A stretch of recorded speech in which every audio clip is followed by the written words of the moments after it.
अकेले रहो, खुद पर काम करो। गौतम बुद्ध की प्रेरणा से आत्मनिर्माण की यात्रा।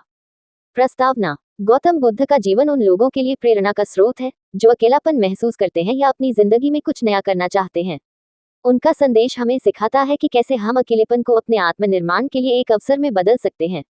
इस कहानी में हम एक व्यक्ति की यात्रा का वर्णन करेंगे जो अकेलेपन से संघर्ष करता है और गौतम बुद्ध की शिक्षाओं के माध्यम से खुद पर काम करने की प्रेरणा पाता है। अकेलेपन का बोझ। ये कहानी राजन की है, जो एक सामान्य व्यक्ति है। उसकी जिंदगी में खुशियां कम और परेशानियां ज्यादा हैं। बचपन में माता पिता के निधन के बाद से ही वह अकेलापन महसूस करता है। अपने दोस्तों और परिवार से दूर, राजन अपने अकेलेपन के बोझ तले दबा हुआ है। जीवन की कठिनाइयां। राजन की जिंदगी में परेशानियों का दौर शुरू होता है। नौकरी की तलाश में भटकना, दोस्तों से अलगाव और समाज की उम्मीदों का दबाव उसे और भी अकेला महसूस कराता है। हर दिन उसके लिए एक चुनौती बन जाता है।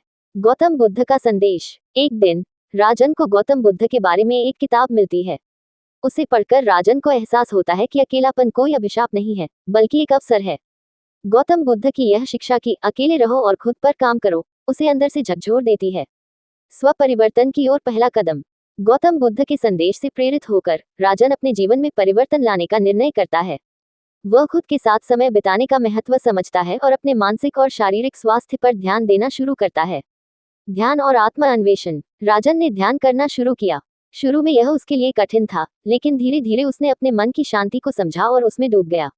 ध्यान के माध्यम से उसने अपने अंदर छिपे डर, आशंकाओं और कमजोरियों का सामना किया। स्वयं से जुड़ाव। राजन ने खुद से जुड़ाव महसूस करना शुरू किया।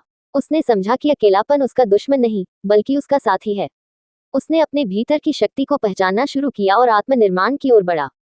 स्वतंत्रता की खोज। गौतम बुद्ध के जीवन से प्रेरित होकर राजन ने स्वतंत्रता की सच्ची परिभाषा को समझा। वह समझ गया कि बाहरी दुनिया की अपेक्षाओं से मुक्त होकर खुद के साथ सच्चे रहना ही असली स्वतंत्रता है। जीवन के उद्देश्य की खोज। राजन ने जीवन के उद्देश्य को समझने के लिए खुद पर काम किया। उसने अपने जीवन के असली मकसद को खोजने के लिए आत्म अन्वेषण किया। वह जान गया कि जीवन में सफलता और खुशी का असली अर्थ क्या है। जीवन में संतुलन का महत्व। राजन ने जीवन में संतुलन बनाए रखने का महत्व सीखा। उसने काम, परिवार और खुद के बीच संतुलन बनाने की कला में महारत हासिल की। उसने अपने अंदर के असंतुलन को दूर किया और एक शांतिपूर्ण जीवन की ओर कदम बढ़ाया। समाज के लिए प्रेरणा स्रोत। गौतम बुद्ध की शिक्षाओं के माध्यम से राजन ने न केवल खुद को बदल लिया, बल्कि समाज के लिए एक प्रेरणा स्रोत भी बन गया। उसने अपने अनुभवों से दूसरों को भी प्रेरित किया कि वे अपने अकेलेपन को आत्मनिर्माण के अवसर में बदलें।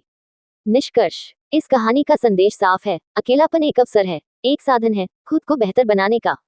गौतम बुद्ध की शिक्षा हमें सिखाती है कि हमें अकेलेपन से घबराना नहीं चाहिए, बल्कि इसे अपनी ताकत बनाने के लिए इस्तेमाल करना चाहिए। राजन की कहानी हमें याद दिलाती है कि अगर हम खुद पर काम करें, तो अकेलापन भी हमारे लिए एक अद्भुत साथी बन सकता है। योजक चिन्ह, योजक चिन्ह, योजक चिन्ह। ये कहानी आत्मनिर्माण, आत्म अन्वेषण और ध्यान के महत्व को दर्शाती है और ये बताती है कि अकेलापन केवल एक परिस्थिति नहीं है, बल्कि एक अवसर भी हो सकता है। गौतम बुद्ध की शिक्षाओं से प्रेरित होकर राजन का जीवन बदल गया और इसी तरह हम भी अपने जीवन में बदलाव ला सकते हैं।